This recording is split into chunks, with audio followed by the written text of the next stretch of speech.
In questo video vi insegnerò una tecnica mista abbinando l'acquerello alla china. Il soggetto è un soggetto naturalistico. Se siete interessati alla lezione integrale potete richiederla nel primo link in descrizione.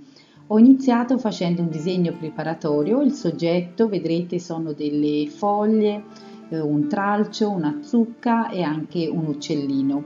Ho iniziato preparando lo sfondo mettendo prima il colore azzurro del cielo e poi vado a disegnare inizialmente le foglie. Le foglie parto da un colore di base e poi vado sempre più a intensificare per effetto del caricamento. Ancora a fresco aggiungo praticamente il colore sempre più intenso. Vado poi a definire sempre anche i fiori oppure i soggetti dello sfondo. Ho definito intanto il disegno principale e vado sempre più a lavorare facendo attenzione a non usare il colore né troppo diluito, altrimenti il colore scivola via, o il colore neppure troppo denso. Vedete, poi ripasso facendo tutti i dettagli più minuti di quello che era il disegno iniziale. Come sempre vi ho spiegato, si lavora sempre prima bagnato su bagnato, poi via via che si procede si lavora sempre più con il colore asciutto per fare certi dettagli, per esempio anche l'occhio dell'uccellino, le zampette. Lavoro con il colore praticamente usato quasi come una tempera.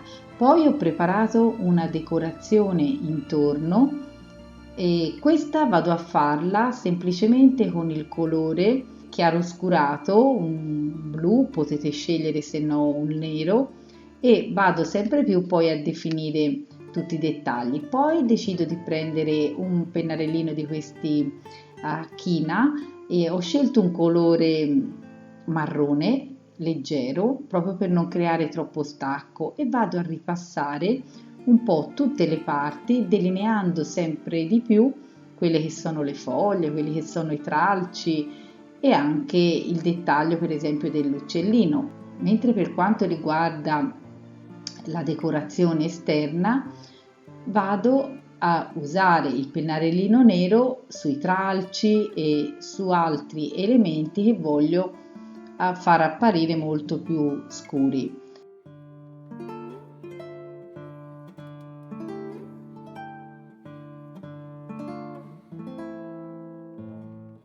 Una volta definiti tutti questi elementi ho il lavoro quasi finito.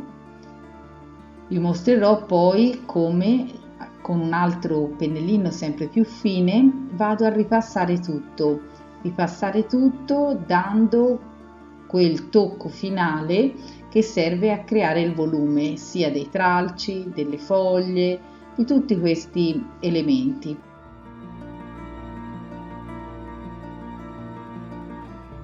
Possono intervenire poi anche sullo sfondo, vedrete, perché ho pensato di rendere lo sfondo ancora più azzurro e quindi logicamente ho usato un pennarellino di questi indelebili, perché se voi usate un pennarello che con l'acqua si scioglie, ecco, si rovina tutto il disegno.